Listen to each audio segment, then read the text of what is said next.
Well, right now we're going to continue our conversation on innovation and collaboration, and we've got a special guest with us here today. We've got Social Futurist Mal Fletcher with us.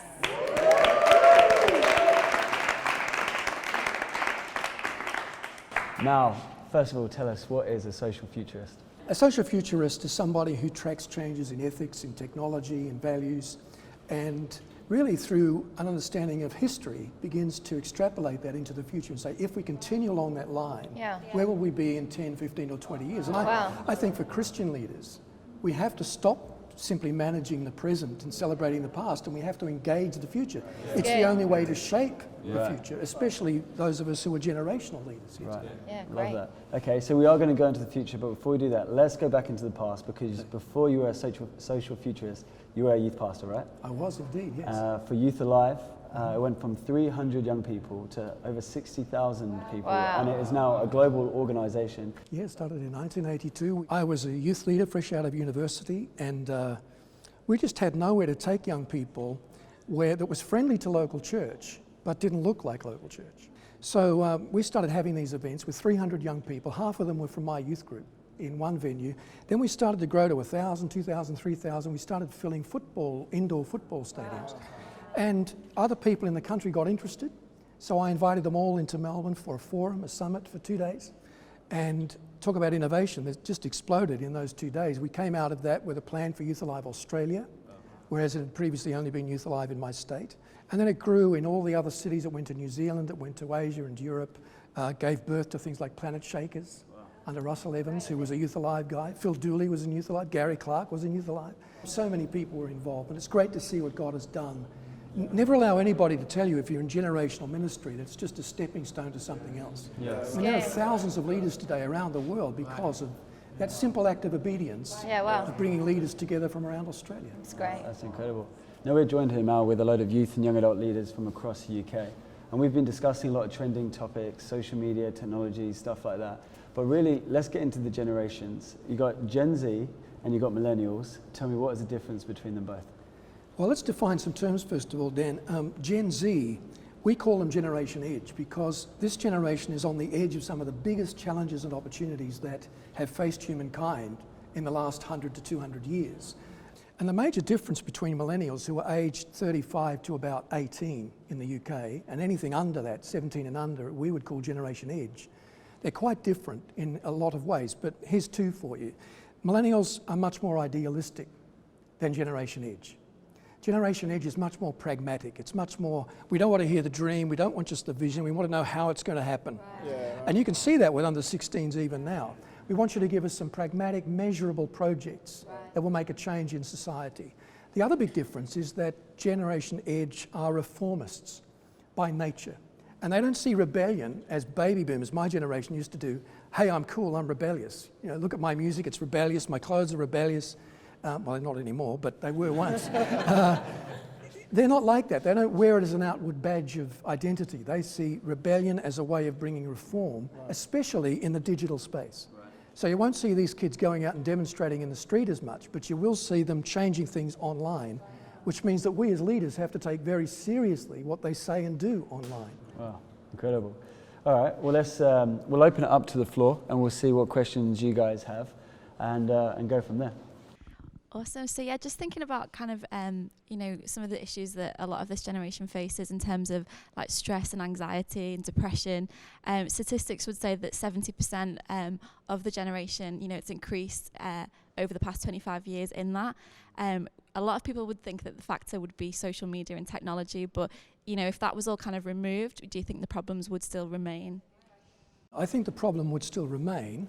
However, I have to say that social media is an exacerbating factor. There's plenty of evidence now, for example, that social media can make you feel down. Facebook in particular has been researched a lot in the United States. And the reason for that is that on social media, obviously, you're seeing someone's idealized life. You're not seeing their real life, which leaves many of us feeling, well, why is my life not quite matching up to these other people? Why am I so dull? Why is my Instagram feed so dull? There's time starvation too. People are more prone to be depressed when they don't get enough sleep. And in this country of Great Britain, 40% of children who own a smartphone today don't get enough sleep. Wow. There are children under 5 now, according to one of our leading psychiatrists, who exhibit autism-like symptoms. They're not autistic, but they have autism-like behaviour because they can't read human faces. Wow. They can't get eyeball signals. They can't do old-fashioned biometrics. They're so used to multi-screening. So I think the problem would still be there because of the pressures of life today. And a lot of it has to do with the family, because parents now are using social media so much they don't have time to eyeball their children, to spend time with their children. And so those two things working together do make it very difficult for kids today to handle depression. Just following on from that as well, really, just how would you, youth pastor many years ago, but even now, if you were a youth pastor now, how would you be encouraging your team to lead in a way, and I guess to help safeguard your young people to media, social media, to not help it exploit these often insecurities? I think one of the things I would do, it's going to sound like a strange answer to your question, but it won't if you think about it later. I would teach young people what the Lordship of Christ means. That Jesus is my friend, but he's not my buddy. Right. Dan's my friend, and we could become buddies. But Jesus isn't like that. He's my Lord. Great. Kurios in Greek means someone who has the right to make a demand and have it fulfilled. Right. Now, Dan and I are not like that, but Jesus and I have to be. He's called Master, the one who has the unreserved right for everything I have, no questions asked. If we begin ourselves to understand that, it changes our attitude to servanthood, doesn't it? If we get our young people to begin to understand that, he's your friend, but he's not your buddy. He doesn't play let's make a deal, let's do your thing 3 days a week and mine the other 4, okay? Comes back to what you were saying. He's the Lord of my life. He has the right to say, because I died for you, you owe this. Now, I'm not saying he necessarily addresses it that way, but Paul says we have to become like slaves to righteousness. Slaves. We never use that word anymore in a positive sense. But what he's saying is, I can't find a better example to give you than this one we see in the marketplace every week in Rome, slaves. We've got to give ourselves to Christ unreservedly. And I think when we do that, some of these problems start to come into context then for young people. They start to get it. You know, even social media starts, oh yeah, well, that has to be subjected to Christ. What does that mean? How do I get involved in social media in a way that doesn't reflect badly on the Lord Jesus? And that changes everything. Do you think there's a way in which people can share their faith successfully and effectively on those platforms? What would you suggest? I think the best way to share your faith on those platforms, in fact, the best way to use those platforms, full stop, is to try always to add value to someone else. Yeah, never, I get, to be honest with you, quite annoyed with some youth leaders and church leaders, only because they're using these media to promote what's happening on Sunday. So you get all these photos of, you know, people with their hands raised in great stage sets. And Youth Alive was all about that, so I believe in that. But, you know, people think, well, so what? My club has music. You know, my football club has music. Come on, my kids' school has music. What's the big deal? We need to tell unique stories that add value to people who are reading them. Yeah. And I think if Christians go out there just to tell, hey, I'm a Christian, yada, yada, yada, I wouldn't even listen to that. Yeah. But if someone says something that adds value to me and makes me improve my skill set, increases my life skills, then I think I'm learning from that, which, by the way, then brings them to the point where they give permission for me to say something every so often that is a promotion. People don't mind promotion as long as it comes in the context of a lot of value-adding material. You touched on technology, and so I think we should go there. If I've got my phone here, when I'm preaching, I will look around on a Sunday and I'll see a lot of people on their phones, and they'll say to me they're taking notes, but no one takes notes like this. we all know what they're doing. So the second screen has become a massive part of life. Like even going to the cinema, even if you guys, I'm sure at home watching Netflix, you might be having your phone, texting at the same time. Yeah. The second screen has become a massive part of our life. Yeah. Do you think in church we should embrace the second screen experience by somehow having an app where you can be interactive throughout the service? Or is it something where we keep telling them, put your phone away, focus on God? Harnessing technology is important because in the 60s, some of you might have heard of a famous communications expert, a guru, they used to call him, called Marshall McLuhan, who famously said in the age of television, The medium is become the message. What he meant was that in the age of technology, the tools we use to communicate our ideas are just as important as the words we choose. So you might have a great idea, a great product, a great concept, but if the pipeline that you're sending that through is out of date, people will assume the idea is out of date. So we need to use as many modern texts as we can, because we don't want people thinking the God we represent is redundant or out of date. Sometimes Christians push the pause button and they say, listen, we need to think about the future implications of present technologies.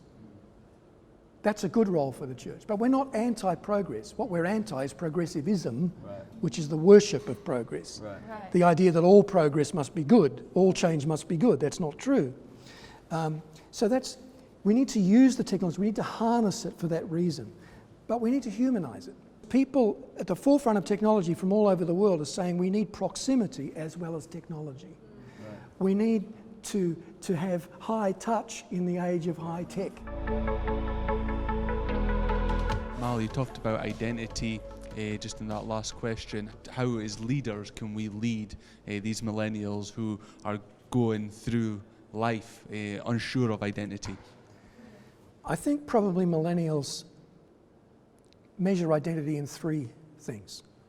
The first is narrative, which we mentioned a moment ago. Narrative, because they are a narrative generation and almost every form of information has some narrative attached as it comes to them. So when they go for a job, there's plenty of evidence now that they're not just thinking, how much will you pay me? Or how many paid vacation days will I get? They're thinking, how can this job give me a better story to tell about myself? How can your network of connections, the experiences you're giving me, help me tell a better story about who I am? So narrative is one. Altruism is another. 93% of American consumers now say that they would much rather buy from a company that believes in a cause they care about. And the number's even higher among millennials. And that's where fair trade coffee came from. Millennials saying, we want to know when we consume, we're also activists. We're not just consumers. This is an activist action here. We're wanting to know we're doing good for someone out there in Africa or China or somewhere else. So altruism's another one. And we can offer all three, by the way, as Christian leaders. And the third one is trust. Because millennials are a much more nurtured generation than either of the two that went before them. I know I'm speaking generally now, and there are exceptions to this, but they're much better parented than Generation X or Boomers were before them. And because of that, they put a premium on trust. They expect that if I'm given the right tools, I should be allowed to get on with the job and not be micromanaged all the time. That's why they're driving the search for a new ethic in society. It's the millennials driving that, because they put a premium on trust. And so they see their identity as, in part, about how much trust I'm being shown here. How much trust is my youth leader putting in me when he or she gives me something to do? That's a key factor in shaping my sense of identity. Let's chat feedback, because I personally, I love feedback. If, let's just say my line manager, my boss, my pastor was to sit down and say, hey Dan, when you did this, it wasn't good, you should do it like this. I'll be like, thank you very much, I really appreciate that. When I do the same with someone who's 10 years younger than me, say, hey mate, when you did this, it caused this, why don't you try like this? Sulk, go quiet, get offended, get moody with me, keep their distance from me, because I don't really feel like they do want the feedback. But are you saying they are open to feedback, or is it a certain type of feedback? Well, you're talking about young millennials when you talk about people 10 years younger than you. And I guess there's a sense in which we have to always have a context to any correction that we give or any suggestions that we give. And I know you personally, Dan, so you would give the context. A lot of leaders don't, though. There's no context, there's no relationship. It's just, hey, and millennials feel the same when boomers do that to them, when there's no sense of you have my best interests at heart, so I'm open to you. But I think a lot of it has to do, in other cases, just with insecurity, with a sense that I don't even know who I am yet, and yet you're pulling me down. That's not what you're doing, but that's what they feel that you're doing. And I think only time, I wouldn't say back off, I would say continue to be forthright, because it shows you care. But, give them time to adjust to the fact that someone's actually doing this to me. No one's ever done this for me before. So I don't know what you guys think about that. I know with my wife, if I've got a piece of lettuce in my tooth, she'll say, Dan, you've got some lettuce in your teeth. And I really appreciate that, because I know she's saying it to help me rather than hurt me. And, I hope that whenever I'm leading someone maybe 10 years younger than me, they know I'm saying something, even if it is a critique, I'm saying it to help them rather than hurt them. And because hopefully I've invested positive over all those months and years, that one bit of criticism, they know it's like for the right reason. But how are you guys finding giving feedback? I think for me, in my context, I find a lot of millennials, maybe people a little bit younger than me, become very defensive. Like, you're telling me something, I've done it wrong, and I should have got it right straight away. I kind of find that because we're, as a society, we're very results-based. And so if I don't get it right the first time, then I've failed.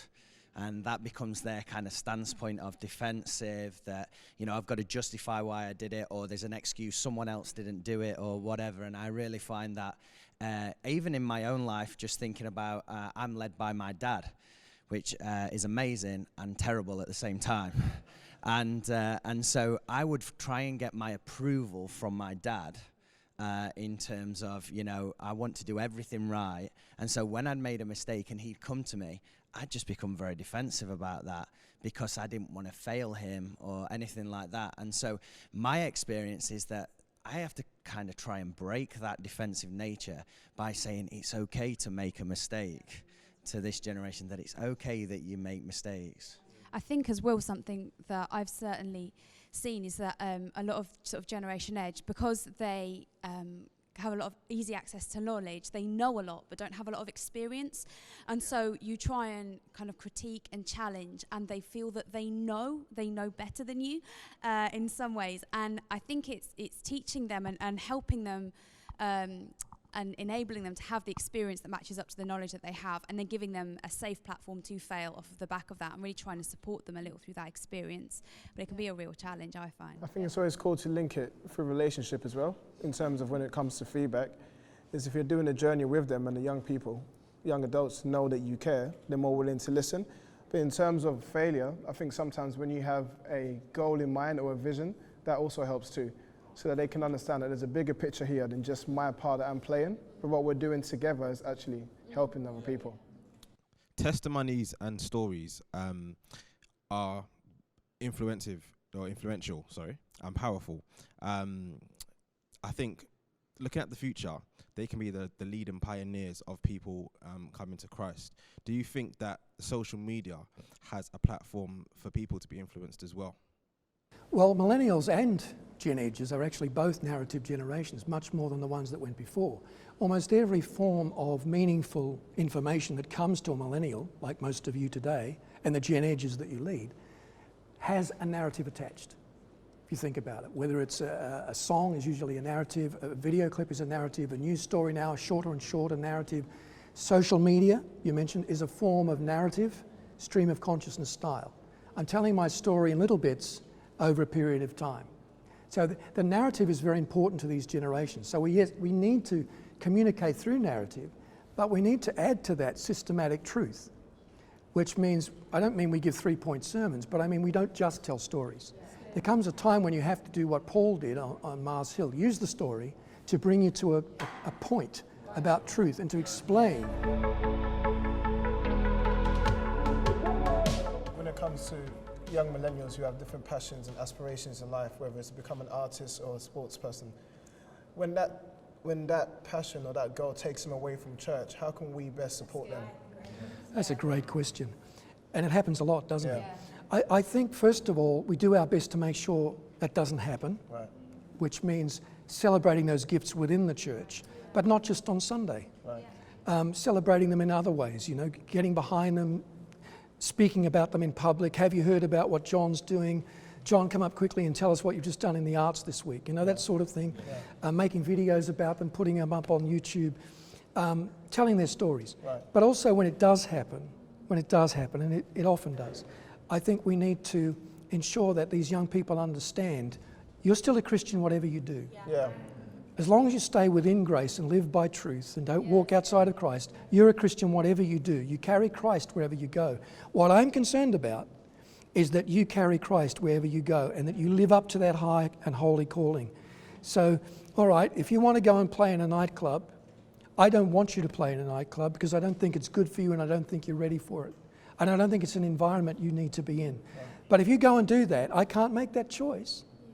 You've got to make your own independent choice. That's a maturity thing to do. But in doing that, you have to understand, you must be able to look at yourself in the mirror at the end of the night and say, I took Jesus tonight somewhere he would want to go. Wow.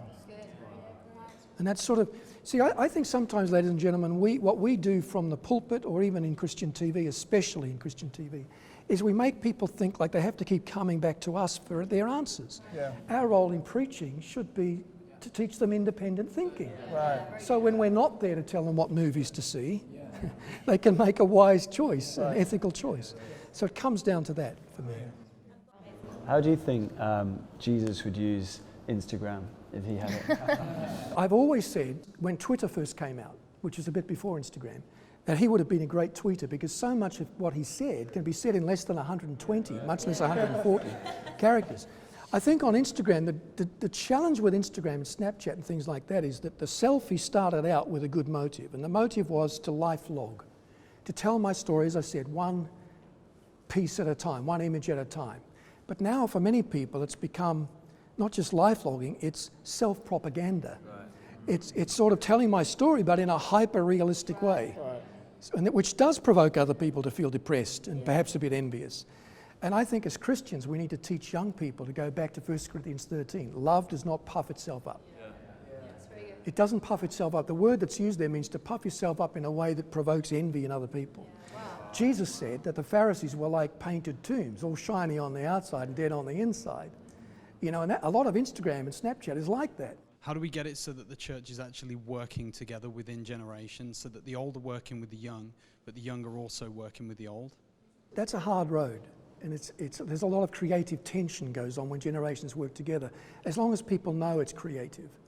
Pastors used to ask me, how do I get older people in my church to understand why so much of our music is young, so much of our preaching style is quite young? And I would say to them, well, the best way to do that is to explain to them that your church is about the future. You want their grandchildren and their great-grandchildren to know Jesus. Yeah. And there's hardly anybody that will argue with that. You want my grandchildren to know Jesus? Absolutely, I'm on board. We've been talking about how to innovate, like the right tradition, the right and the wrong traditions. How would you go about that conversation between the different generations about innovating the right things and not the wrong things? It's a good question, because I was asked by a BBC interviewer recently, what's a core characteristic of a futurist? And I said, well, one of them will surprise you. It's a drive to understand history, because history always provides a context for the present and a platform for the future. Yeah. You know, somebody said, and it's true, if you don't know where you come from, you can't know where you're going, right? So an understanding of history is very important to young people, and I would encourage anyone working with young people today, like our guest here today, to teach young people history, particularly the history of the church, and make it come alive for them. Show them not just key pastors in history, but inventors and business people and you know, engineers and entertainers and artists. I mean, history's full of them. These are people who have what I call the pioneer spirit. But I think we as leaders also need to be careful we don't benchmark. What happens is that people in business and in church, we do it the same. We go to a conference, we see what someone else is doing in youth ministry, and we say, well, I'll borrow that without fully understanding it. I'll push that button and maybe get the same result, and we never do. That's called benchmarking. And there's a time to imitate others. It does help us, but it can, if we're not careful, lead us to look for the norm instead of the exception. And that's where our history, instead of being heritage, becomes baggage, because we stop asking the why question. Even in contemporary church today, why do we preach the way we do every Sunday? Why are the same 5 chords the right chords to play in a worship song? Yeah, I can see you recognize that. Why is the same rhythm, you know, the right rhythm to play? We've got to ask the why question. That keeps us from heritage, which is a good thing, becoming baggage, which is not. Wow, that's great. Well, that's all we've got time for today. Just want to say a massive thank you to Mal Fletcher for being here. Absolutely incredible. So grateful. Thank you to all you guys, the youth and young adult leaders that are here today. Give yourselves a round of applause as well. We've had a great time together. Thanks for watching. We'll see you next time.